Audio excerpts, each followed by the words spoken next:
মা হুম, আমি কয়েকটা ক্যারেক্টারের নাম বলবো, তোমাকে বলতে হবে কোন জায়গা থেকে, মানে কোন এপিক থেকে এগুলো আসছে, মহাভারত নাকি রামায়ণ। ঠিক আচ্ছা। আছে, বলবে? চেষ্টা করব, দেখি বলো।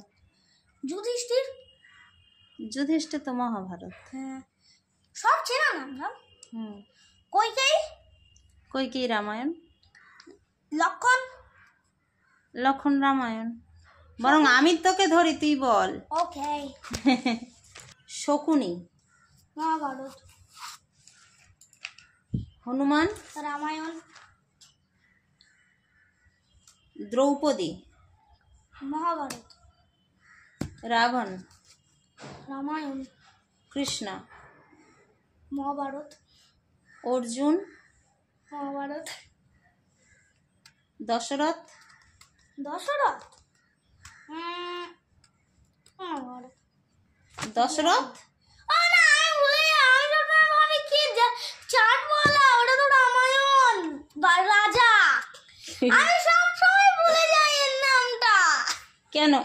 কার নাম বল? দশরথ কার নাম? রামের বাবার নাম। তাহলে আমি জানি না কেন আমার মাথায় এই নামটাতে উল্টে যায়। কেন ভুলে গেলে হবে? ভগবান শ্রী রামচন্দ্রের বাবা, তাকে তো ভুলে গেলে হবে না, তাই না? আমি জানি